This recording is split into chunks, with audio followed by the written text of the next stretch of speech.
1월 28일, 내가 직장인이 된 지 딱 4년이 되는 날이다. 사실 직장인이 된 건 얼떨결이었다. 3개월간 가족 유럽 캠핑 여행을 다녀온 직후였고, 당시 출간 계약을 한 출판사로 인해 스트레스에 최고조를 찍고 있었으며, 가지고 있는 돈과 자신감이 떨어지며 자기의심이 반복되는 시절이었다. 대학 졸업 후 나이는 벌써 20대 후반. 친구들은 사회에서 1인분의 돈을 벌고 있을 때였다. 책 원고를 쓴다며 밤을 새우던 어느 날 출판사 신입사원 채용 공고를 받았다. 책을 잘 모르는 사람도 들으면 아는 종합출판사였다. 운명처럼 조건도 나와 꼭 맞아 떨어졌고 이력서를 썼다. 연락이 없어 떨어진 줄만 알았는데 면접을 보러 오라며 연락을 받았다. 그땐 뭐 그렇게 많이 준비하고 긴장하고 대본도 썼던 것 같은데 4년이 지나니 흐릿하다. 1차 면접에서 손을 달달 떨 만큼 긴장했었다. 제대로 말하곤 기억이 없으니 떨어질 거라 생각했는데 2차 면접을 보러 오라는 문자를 받았다. 다시 서울에 갔고 2차 면접을 받고 1월부터 출근하라는 전화를 받았다. 무슨 다른 면접 보고 나오면 대충 뭘 물어봤고 내가 뭐라고 대답했다라는 게 기억이 나는데 진짜 1차 면접, 2차 면접 이번 거는 진짜 기억이 안 나요. 기억이. 근데 내가 진짜 얼마나 바보같이 떨고 손을 이렇게 떨었다니까. 이렇게 떨었어 손을. 그래도 설렜었던 것 같다. 새로운 직장도 새로운 도시도 혼자 사는 새로운 삶도. 온 가족이 올라와 집 청소를 해주고 며칠 동안 새로운 집에서 함께 살아줬다. 출근 전날 가족들이 고향으로 다시 간 그날 밤 문득 낯선 집과 연고 하나 없는 낯선 도시가 실감이 나서 한참을 울다 잠들었다. 출근 첫날 긴장했던 숨소리가 아직도 떠오른다. 내 생애 첫 팀장님을 만났고 인사를 하러 다녔다. 사수 선배를 만났고 그에게 일을 배웠다.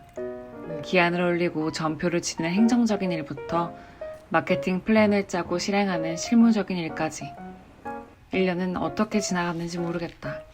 회사와 사람들에게 가까워지려고 했으며 어떻게든 1인분의 몫을 해내겠다고 애를 쓴 것 같은데 빨리 적응해야 한다는 조바심은 시간이 지나면 사라졌다. 왜 퇴근 안 하세요? 이거 다시 보세요. 퇴근의 데드라인은 바로 지금. 저는 이걸 내일까지 넘겨야 합니다. 네, 알겠습니다. 수많은 책의 탄생을 보았다. 재밌어 보이는데? 책 밖에선 알 수 없는 것들과 작가였을 땐 알 수 없던 이야기들이 이곳엔 있었다. 책을 기획하고 디자인하고 표지를 정하고 회의를 하고 마케팅 계획을 짜고 실행하고 체크하는 일 외에도 할 일은 많았다. 출판사에서 택배를 이렇게 많이 보내는 줄 누가 알았을까? 책임 하나 일주일에 한 번은 아예 밖으로 책 사진만 찍으러 나가기도 했다. 회사 생활을 하며 처음으로 나의 장점과 단점을 선명하게 볼 수 있었다. 한 번도 생각해 본 적 없는 지점이었는데 선배들은 내 목소리가 좋다고 했다. 1년 차엔 회사에 빨리 적응하고 싶었고 2년 차엔 퍼포먼스 등 콘텐츠 등 업무 전문성을 찾고 싶었다. 3년 차엔 회사 흐름을 조금 읽을 수 있게 되었고 내 이름 앞으로 기획부터 마케팅까지 큰 프로젝트를 이끌 수 있는 기회를 얻었다. 그리고 약간의 번아웃도 왔다. 팀이 바뀌면서 책 한 권을 마케팅하는 시야에서 브랜드라는 숲 전체를 보는 관점을 길러야 했기 때문이다. 그 사이에 수많은 노력이 들어갔다. 3년차 하반기엔 누가 시키지도 않았는데 11시 이전에 퇴근해본 기억이 거의 없었고 주말엔 인사이트를 늘리겠다고 새로운 공간을 찾아다녔다. 덕분에 나는 얻고자 하는 업무적 스킬을 업그레이드했으나 뭘 해도 의지가 생기지 않는 옅은 번아웃을 겪게 된다. 그렇게 4년차 직장인이 되었다. 취업을 이제 정리를 한번 해야. 이제는 일과 내 삶 사이에 균형 지키는 법을 이전보다는 조금 알게 되었다. 일을 하고 돈을 벌면서 돈의 맛을 알아갔다. 월급은 그닥 기쁘지 않았는데 동생이 간절히 원하는 무언가를 사줄 때면 그 마음은 말로 다하기 어려울 정도로 행복했다. 그러면서 아빠를 진심으로 이해하게 되었고 뻔하다고 생각했던 그의 말들의 깊이를 이해하기 시작했다. 아빠는 밖에서 이렇게 힘들게 일하면서 어떻게 집에 와선 그토록 너그럽고 좋은 아빠가 될 수 있었던 걸까? 거기까지 생각하게 되는 날은 마음이 시렸다. 혼자 잘 살다가도 힘든 날은 집 앞에 호수공원에 갔다. 처음엔 달리기를 했다가 공유 자전거 피프틴을 탔다. 연고 없이 홀로 떨어진 낯선 도시에서 유일하게 마음 붙인 공간이었다. 신입사원이 되었고 만나고 있던 친구와 헤어졌고 오래 기다렸던 출간 계약도 파기했다. 그날들은 지나고 보니 나의 마디가 되었다. 처음엔 숨 좀 쉬어보고 싶어서 공원에 갔고 거기서 혼자 울고 도시락도 까먹고 자전거도 탔다. 마음을 쏟고 돌아오면 나는 다시 또 잘 살아낼 수 있었다. 그렇게 4년이 흘렀다. 수많은 일을 했다.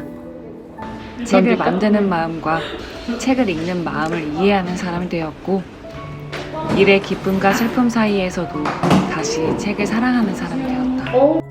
조금은 단단해졌고 조금은 똑똑해졌지만 생기도 조금 잊었다. 물론 실수와 실패도 많았다. 의도하지 않았는데 엇갈린 관계도 있었고 작은 실패를 몇 개월간 곱씹으며 앞으로 나아가지 못한 날도 많았다.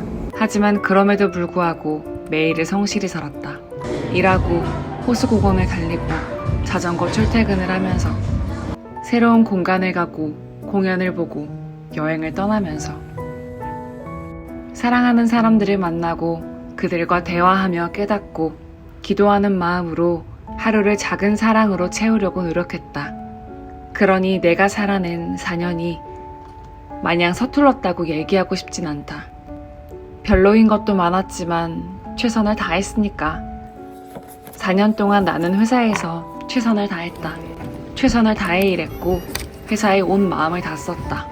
다시 돌아가도 똑같이 할 수 없을 만큼. 좋은 선배들과 좋은 팀에서 일할 수 있는 축복은 쉽게 가질 수 없다는 것도 알게 되었다. 취향이 뾰족한 사람들 사이에서 영향도 많이 받았다. 웃는 날도 많았다. 책이 주는 기쁨도 컸다. 덕분에 매년 성장하는 직장인이 되었다. 그래서 기억하고 싶었다. 4년 동안 직장인으로 살아온 것도 잘한 것도 못한 것도 해낸 것도 기특해 하면서 그러니 긴 시간을 지나온 나에게 말해주고 싶었다. 4년 동안 고생했어. 다른 사람은 몰라도 나는 알아. 모든 게 엉망은 아니었어.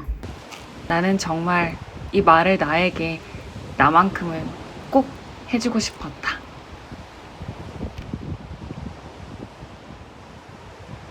얼굴을 조금만 더 보여줘봐. 아, 네. 하나, 잠깐만. 내 쪽 봐.